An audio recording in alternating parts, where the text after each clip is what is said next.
Hare Krishna, Hare Krishna, Krishna Krishna, Hare Hare, Hare Rama, Hare Rama, Rama Rama, Hare Hare,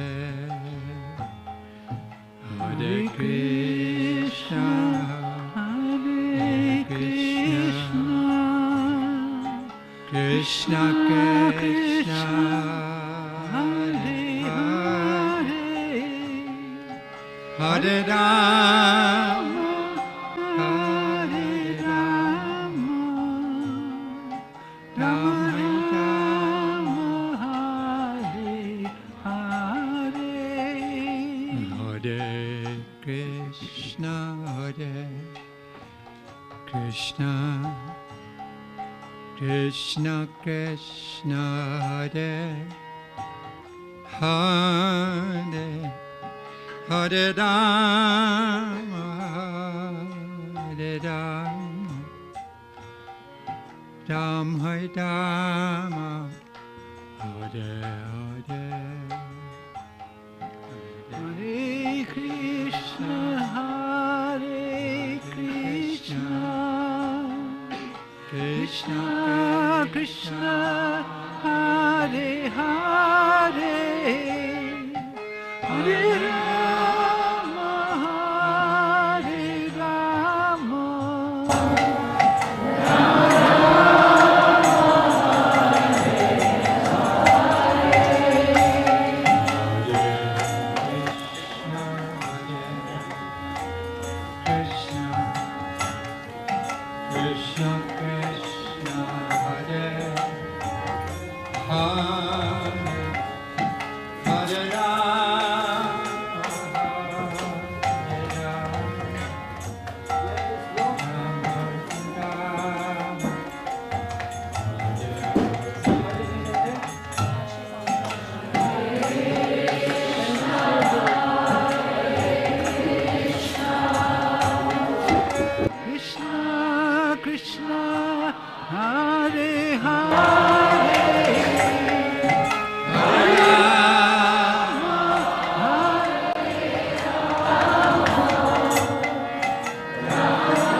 Hare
Krishna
Sri Mahaprabhu ki jai. Jai Sachinandan Gaura Hari ki jai. Sri Purnima Mahaprabhu ki jai. Nadik Dham ki jai. Mayapur Dham ki jai. Gauranga Mahaprabhu ki jai. Srila Prabhupada ki jai. Nitai Gaura Prema.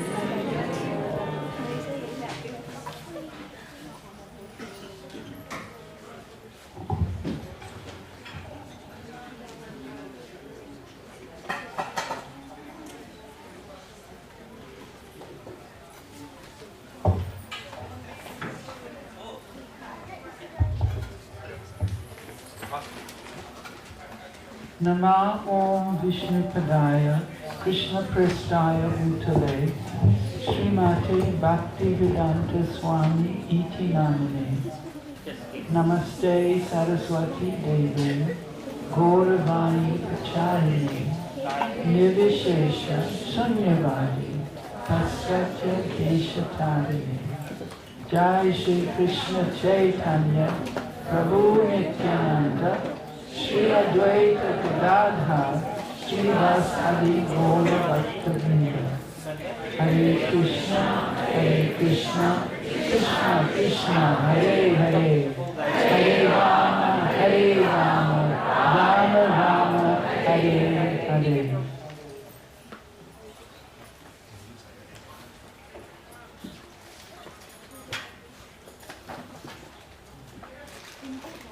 So we have all arrived here this evening, and a vast number of us are wearing yellow. Some of us forgot.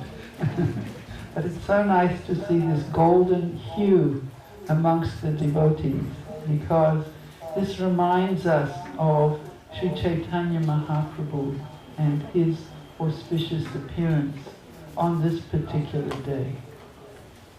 So let me begin with a text from the Chaitanya Charitamrita, which was the official, I wouldn't say a biography, but the official account of the life and the teachings of Sri Chaitanya Mahaprabhu that Srila Prabhupada chose to translate.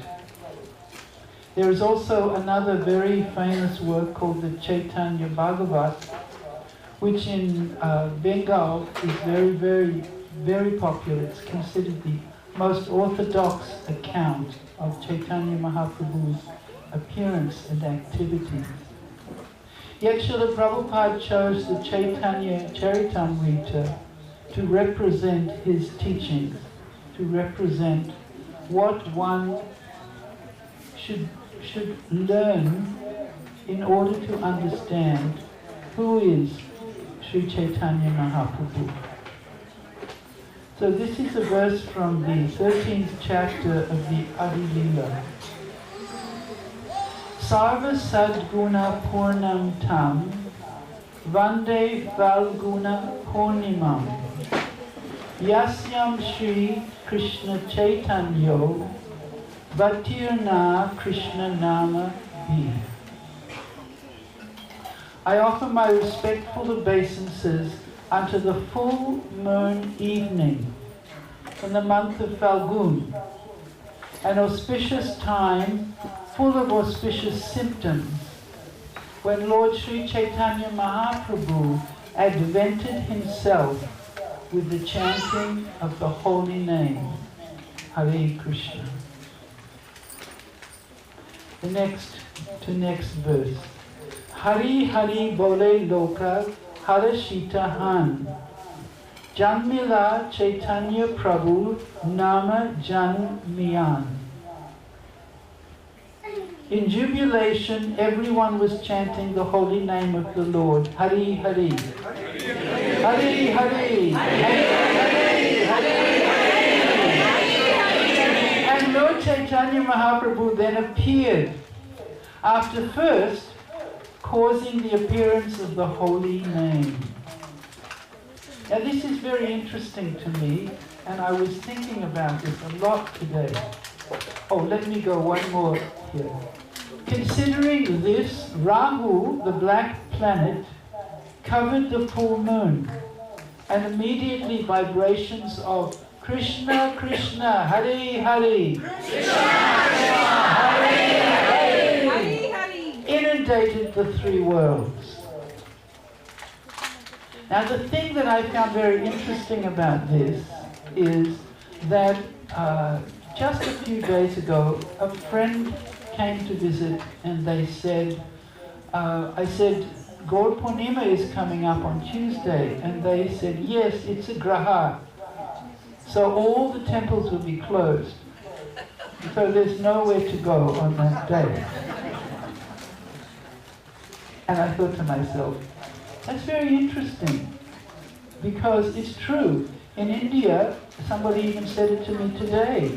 All the temples must close on the Grahan. It's very strict. And then here we are, that Lord Chaitanya appears on a most inauspicious day. Not auspicious day, inauspicious day. The day when all the temples must be closed. The day when you have to throw out all of your grains because they've been contaminated by Rahu's presence. The day when people who have trouble with their mind go a little bit crazy. On that day, you see, there's a counteraction. The counteraction is to chant the holy names of the Lord. And so everyone in Navadvip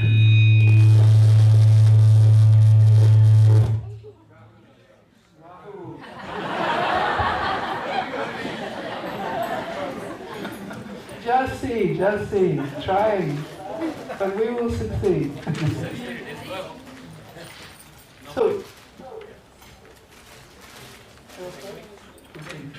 so everyone in Navadvip was cultured.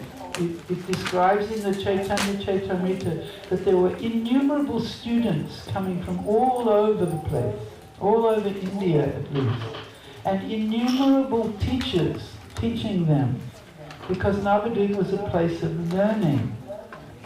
However, the problem was that everybody was materialistic. They were successful, famous, happy, wealthy. What do you need? They had everything that they required. And so what did they do? They spent their time getting their sons and daughters married. They spent their time having all kinds of festivals and things like that for the family situation. They spent their time, Vrindavan Das Thakur says, they were most materialistic and wicked. Now, then we think about us. Here we are in a different situation. And so because they were cultured but materialistic, when an inauspicious occasion occurred, they all went into the Ganga. They knew what to do. They knew how to counteract this inauspiciousness. They all went into the Ganga and they chanted Hare Krishna and other mantras, Krishna mantras, Hare, Hare, Krishna, Krishna. And it was just at that exact time that Lord Chaitanya appeared. It was inauspicious, not auspicious. They chanted the holy name to counteract the inauspiciousness so they could continue to enjoy their lives. And it was exactly at that time that Lord Chaitanya appeared. And when Lord Chaitanya appeared, everything became auspicious. Everything became auspicious. It was already an inauspicious, auspicious day because everyone was chanting. But here we hear that before he came, he brought the holy name. And then he appeared on the earth. Now this is quite wonderful, I think, because I can speak for myself and say that there are lots of things in my life that are auspicious, and there's things in my life that are inauspicious. Inauspicious meaning, well, distractions, problems, family worries, old age coming on, sometimes frightened of the way the world is run, sometimes frightened of the strange technological things that are gripping people's brains so that they think that they've now found something wonderful. There's so many things in the world today that you could be frightened of. And so here we are in an inauspicious world, but the holy name has come. And Lord Chaitanya appeared because it is an inauspicious time. It's Kali Yuga. It must be difficult. But one thing, the holy name has come. And we identified this, Rupavati Mataji identified this as what Lord Chaitanya wanted to give. So here we are in this auspicious, inauspicious circumstance, and we also need very much the power of the mercy of the holy name. Now, one time recently I was having a problem. I told you, some things are auspicious in life, some things are inauspicious. And so because my husband was he's still in Govardhan, he contacted me and said, "How are you?" And I said, "Oh, I'm having a problem." And he said to me, "I found something wonderful." And I was like, "What?"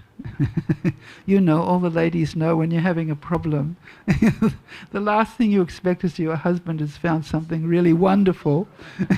He's going to give you some advice, you know. So I was like, "What?" And he said, "Listen, I'll send this to you." And he sent me this. He said, "I found a verse, a very important verse. And here it is, because when he said it was wonderful, I went and looked it up myself. I thought I should do a little research here. And this is the first verse of chapter 14 in the Chaitanya Chaitamrita, which is called Lord Chaitanya's Childhood Pastimes. And this is the verse that he sent me. Katanchana smrite yasmin duskaram sukaram bhavet vismrite viparitam syat Sri Chaitanyam namami tam.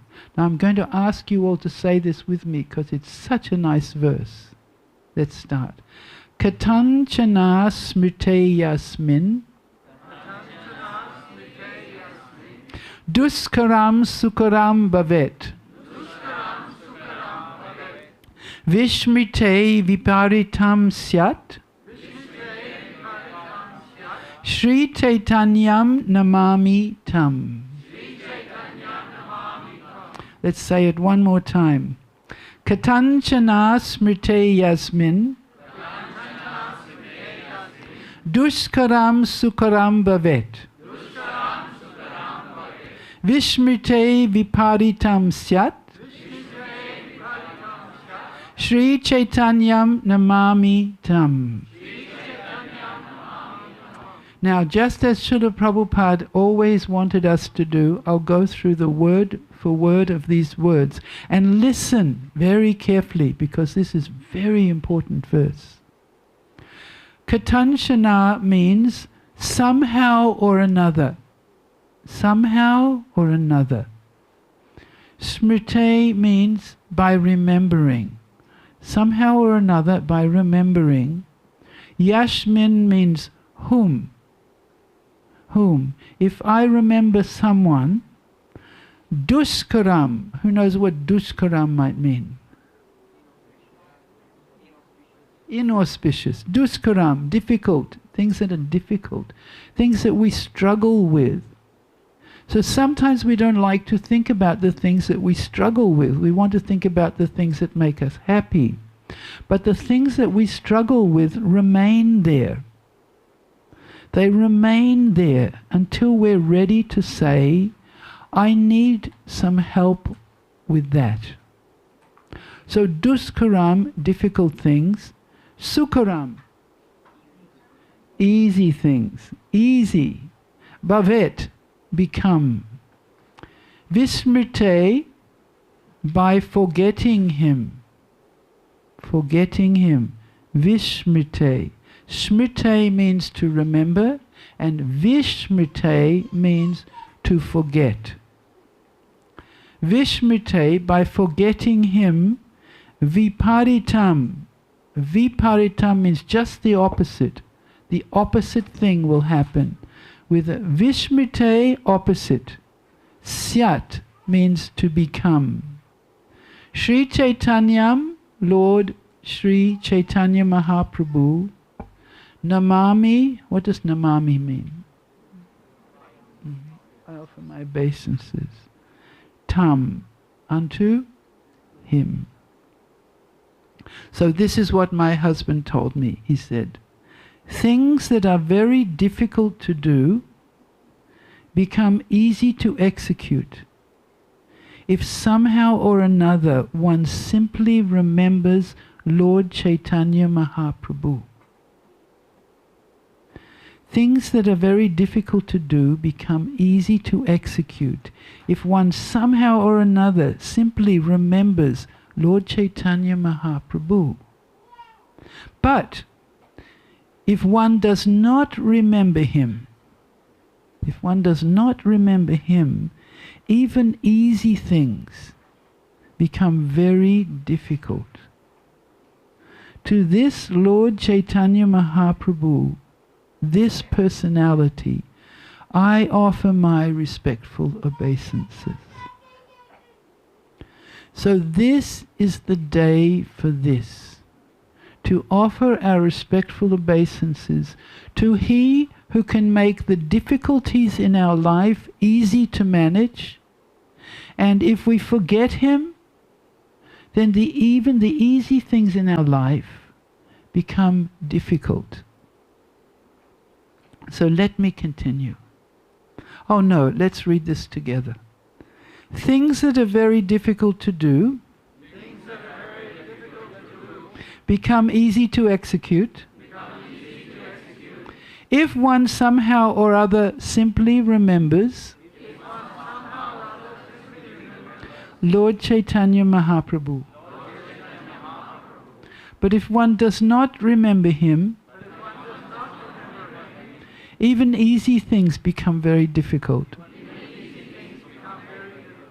To this Lord Chaitanya Mahaprabhu, I offer my respectful obeisances. Let's hear some more from Srila Prabhupada. In his book Chaitanya Chandramrita, Sri Prabodhananda Saraswati says, one who receives a little favor from the Lord becomes so exalted that he does not even care for liberation, which is sought after by many great scholars and philosophers. Similarly, a devotee of Lord Chaitanya considers residence in the heavenly planets a will-o'-the-wisp. Who knows what a will-o'-the-wisp means? Does anyone know?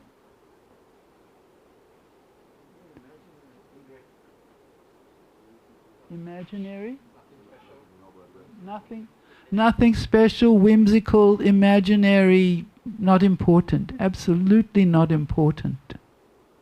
So a person who's a devotee of Lord Chaitanya has no interest in going to the heavenly planets, no interest in liberation even. Mukti. Everyone is talking about mukti. There's no interest in that. He finds even the idea to be dull and uninteresting, because what would he do if he didn't have the tight relationship with Lord Sri Chaitanya that he longs for?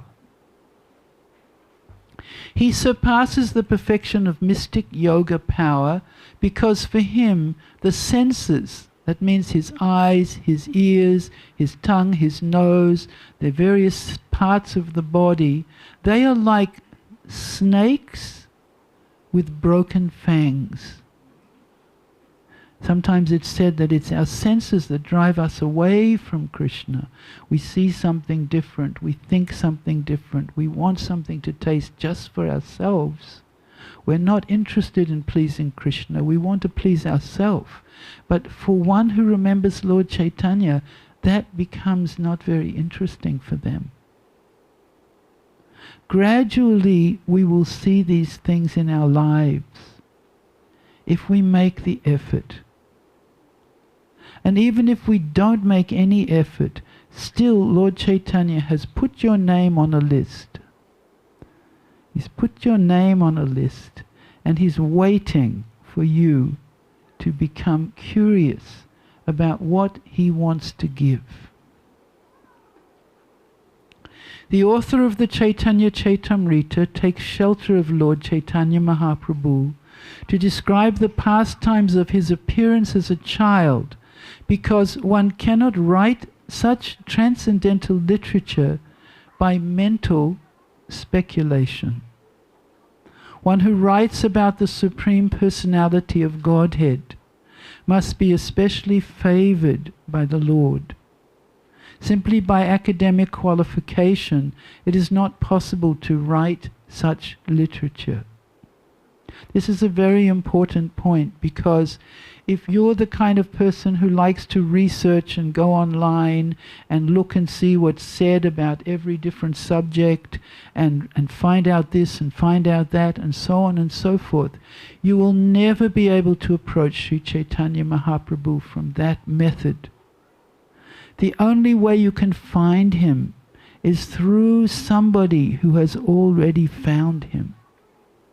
And that is why we offer ourselves fully in the service of Srila Prabhupada, because he has proved to us beyond a shadow of doubt that he is completely dedicated to the service of Sri Chaitanya Mahaprabhu. Now I want to describe to you also, not only talk serious things, but share something rather sweet. So I'll continue on reading this particular chapter about the advent of Lord Chaitanya, how he appears.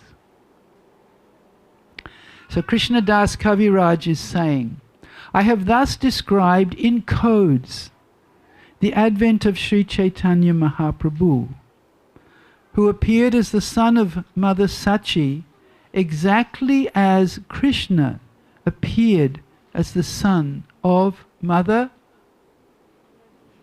Yasoda. Yes. I have briefly spoken about the pastimes of his birth in chronological order, and now I shall enumerate the codes of his childhood pastimes. Let me offer my respectful obeisances unto the childhood pastimes of Lord Chaitanya Mahaprabhu, who is Krishna himself. Although such pastimes appear exactly like those of an ordinary child, they should be understood as various pastimes of the Supreme Personality of Godhead. Now, if we have difficulty following this, what do we have to do?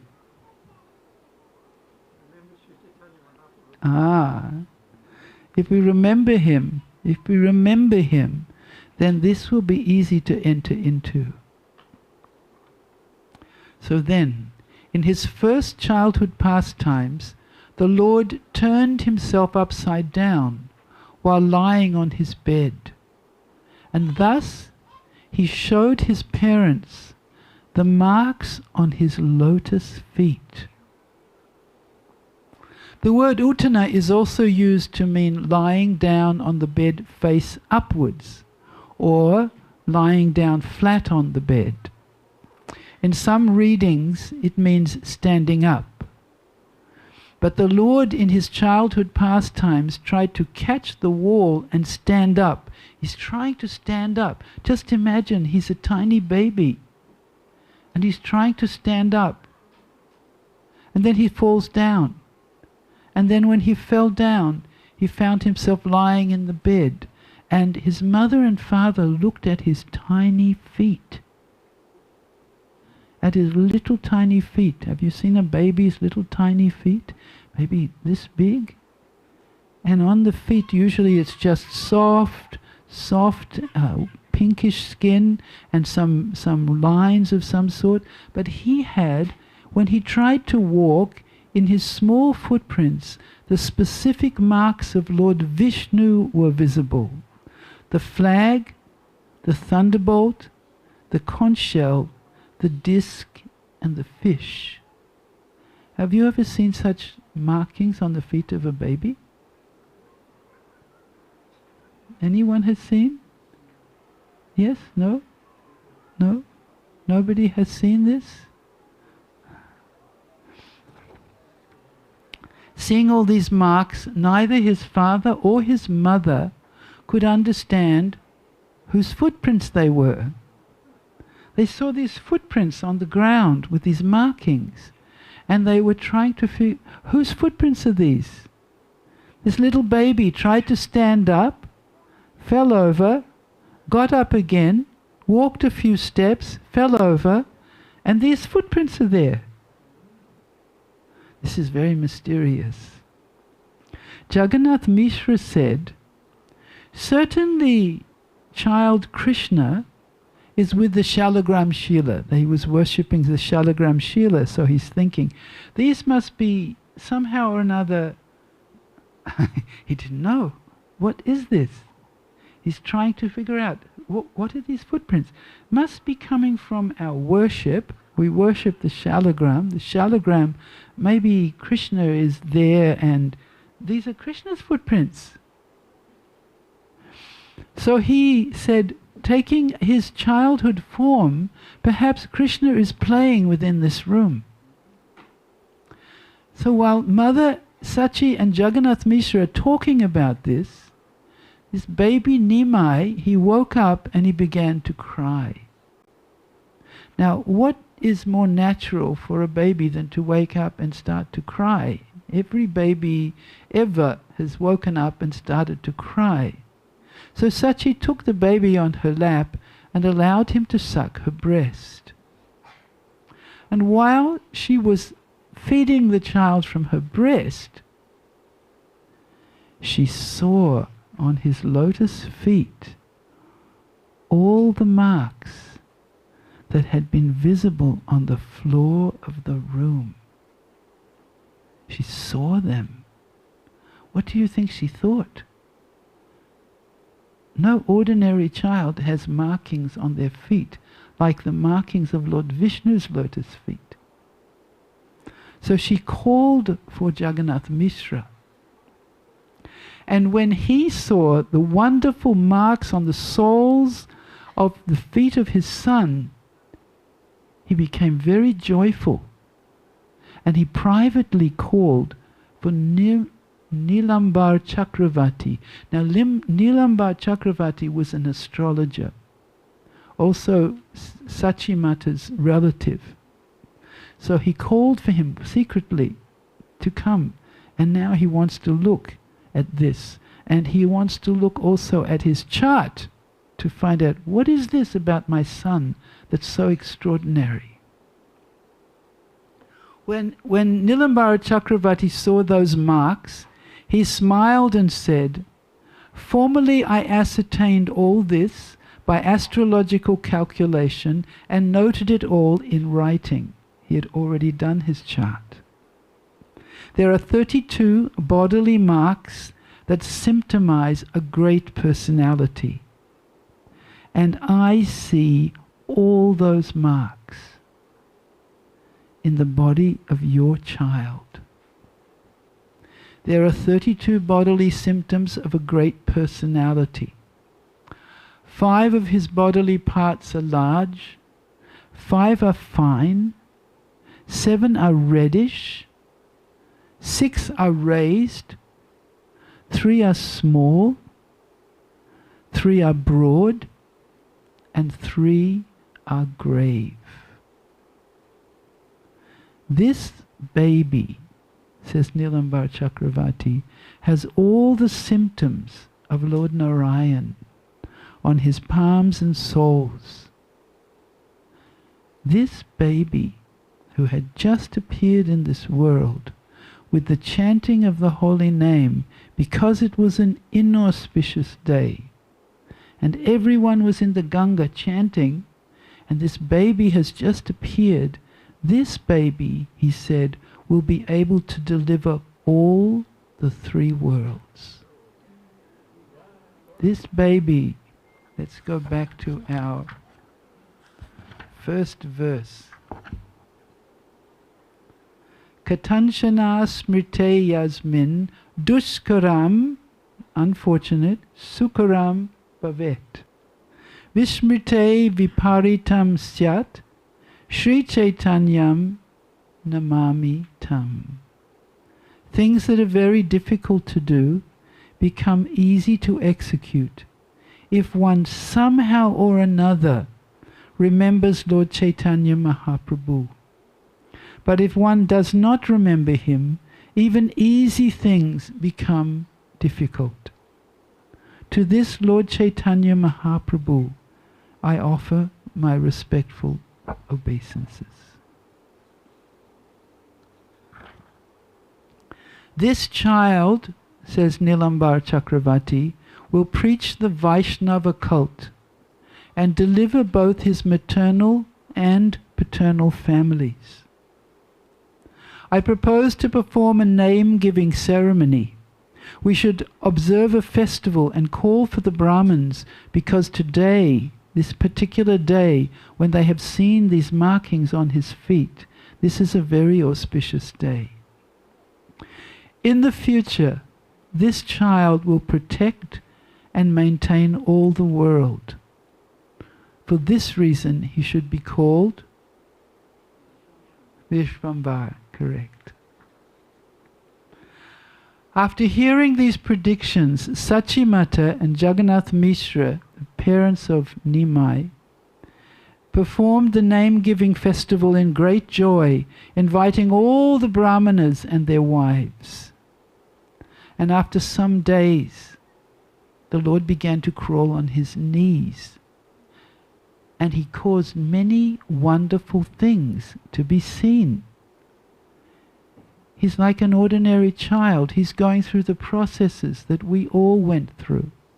And yet, he's capable of delivering the three worlds. The Lord caused all the ladies to chant the holy names of the Hare Krishna Maha Mantra on the plea of his crying. And while they were chanting, he smiled. And as soon as they stopped chanting, he cried.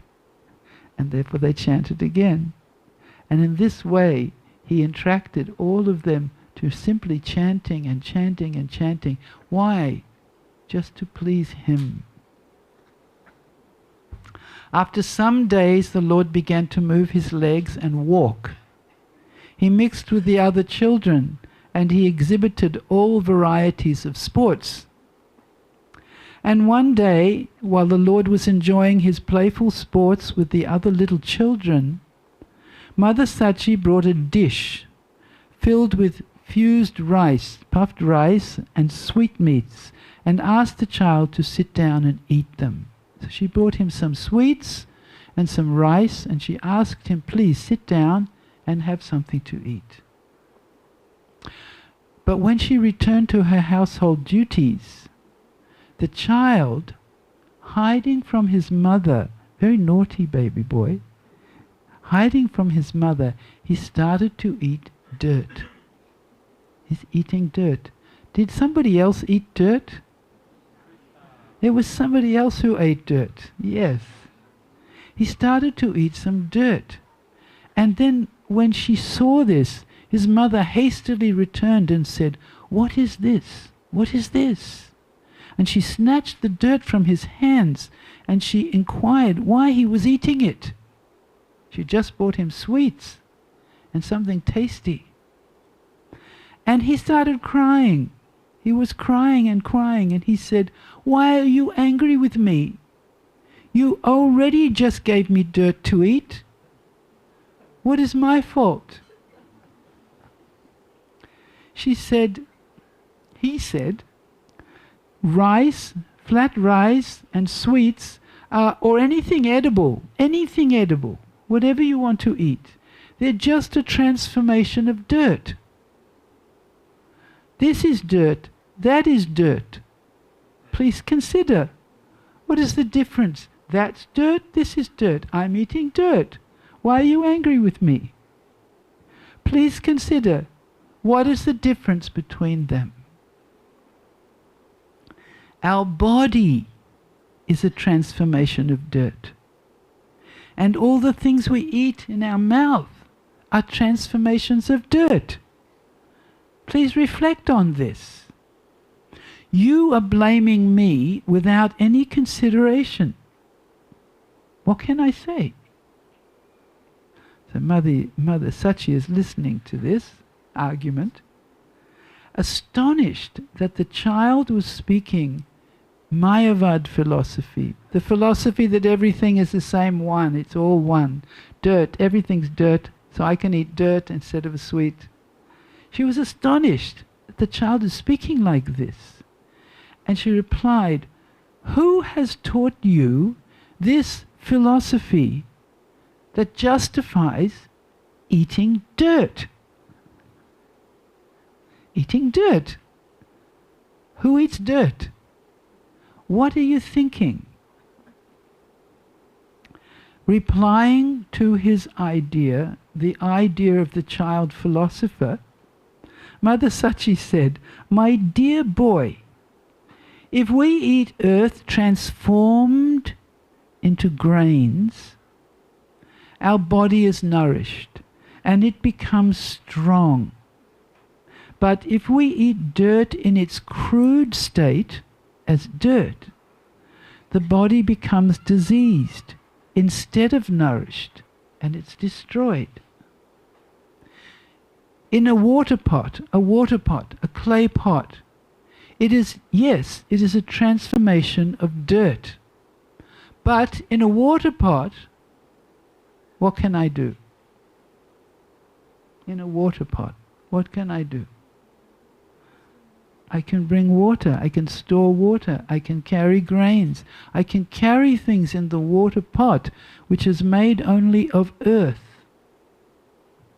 But if I poured the water onto a lump of dirt, the lump would soak up all the water and my labor would be useless. The Lord replied to his mother. He listened to her arguments and then he responded. He said, "Why did you conceal self-realization by not teaching me this practical philosophy in the beginning?" Now this is a very important point for all of us who are mothers or fathers or would-be mothers or would-be fathers, because Srila Prabhupada will make an important point here. He says, if one is taught from the very beginning of life the Vaishnava philosophy of duality or variety, that there's a variety in this world, it's not everything is the same, then this monistic philosophy will not very much bother them. They won't become confused if you teach them this philosophy from the very beginning of their lives. So this is one of the most important points that Srila Prabhupada, when Srila Prabhupada was present with us, he used to speak and speak and speak on constantly about this important point of this philosophy, that there is variety and oneness. This is the teachings of Lord Chaitanya, that we're all the same, we're all human beings, and yet look around the room and look at the variety amongst us. This is the teaching of Lord Chaitanya. It's so, so, so important, because with this teaching we can change the situation actually in the world. Srila Prabhupada, and I will finish with this important quote that he has in his purport, that only the devotees of Lord Chaitanya Mahaprabhu can dissipate the darkness of Kali Yuga, the ignorance of the population of this age. No one else can do so. No one else can give the answer. We therefore wish that all the devotees of the Krishna consciousness movement may reflect the Supreme Sun, reflect the sun, and thus dissipate the darkness of the entire world. So this is Srila Prabhupada's mission. This is Srila Prabhupada's. He's gifted us with this. We have something already. We can increase our good fortune systematically, seriously. Try to become more and more focused on your Krishna consciousness. Try to remember Lord Chaitanya, and difficult things become easy. Perhaps the most difficult thing is to remember Lord Chaitanya. I think we need a prayer or two there, because our mind wanders to 100 million billion things. But still, we should make this endeavor and give the mercy of Lord Chaitanya. Gradually, as we receive, we should also give to others, because this is the way that our good fortune multiplies. So thank you very much for your patient hearing. Thank you. Hare Krishna. Is there time for questions, or time is up? Okay. Okay. If there are any questions, please. Ajahn. Balaram must have markings on his feet, yes. I don't know if I have read the list of Balaram's markings, but they must be there. Don't you think? I think so. Good question. Any other questions? How can we attract Lord Chaitanya's mercy? How can we attract Lord Chaitanya's mercy?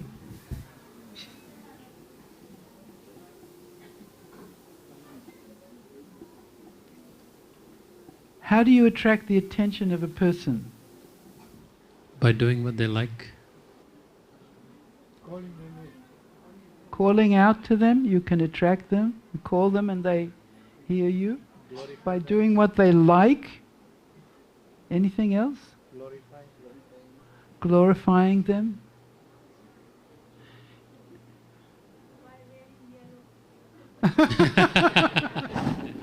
Here's someone in green talking about wearing yellow. You attracted our attention by wearing green. Yes. By pleasing someone, this is a very important one. By pleasing someone dear to them. I think on a certain level, we have to understand that we are like a little microcosmic version. We are not unlimited, we're not all-pervading, we're none of those things. But we have characteristics that are not dissimilar from that Supreme Personality. And so we can reflect ourselves in what attracts me. What makes me attracted to somebody? What makes you attracted to somebody?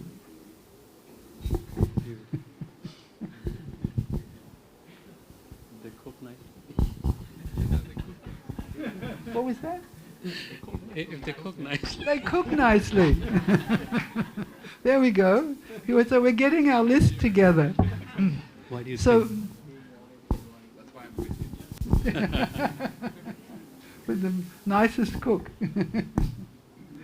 So this is the thing, that actually what's really interesting is what attracts you to somebody is if they are interested in you. And so if that person's interested in you and they're a good cook, then their cooking attracts you. If that person is interested in you and they're a good gardener, then they're interested in you, then their gardening attracts you.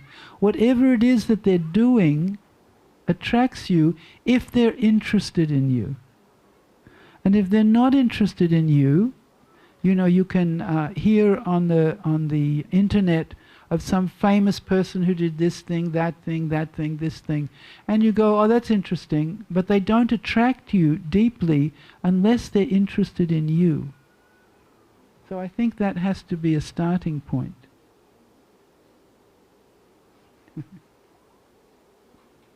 Any other points? Anyone would like to add to that?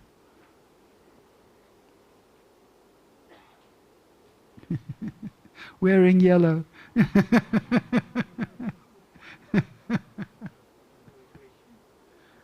Yes.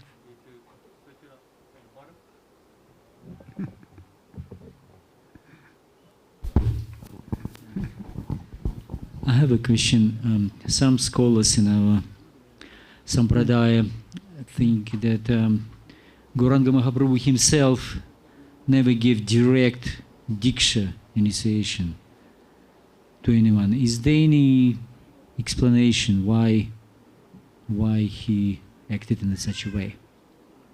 I think you would have to ask the scholars, because I'm not very scholarly. Maybe heard any.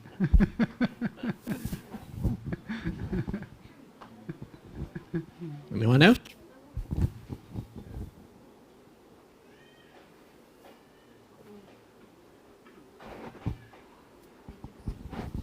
Hare Krishna Mataji, Hare happy Gaur Krishna. Purnima. So good to have your association today.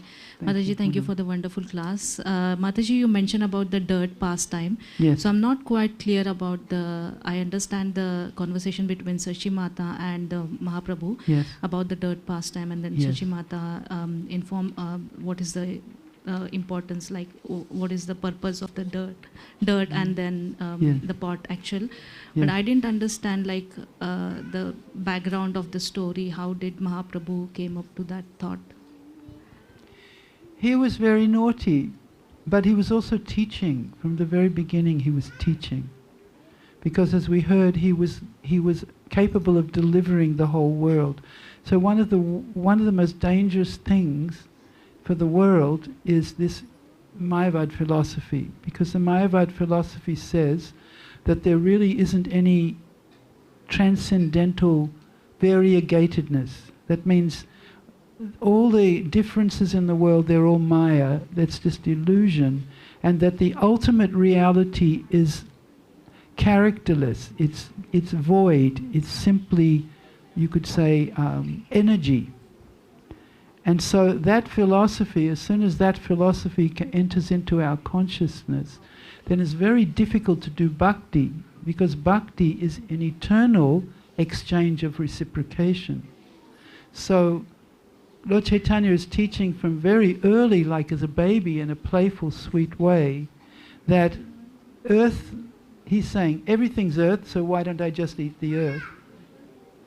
And she's saying, no, these are transformations of earth. So this is our Vaishnava philosophy, that everything is a transformation, Krishna's energy. But Krishna is real, eternal and permanent, absolute, and his energies are also absolute. It's a deep philosophical point, but it's also a very simple one at the same time. Does that help clarify? Yes, Mataji. Thank you so much. Hare Hare Krishna. I think we're ready. I can see all these interesting personalities appearing in our midst.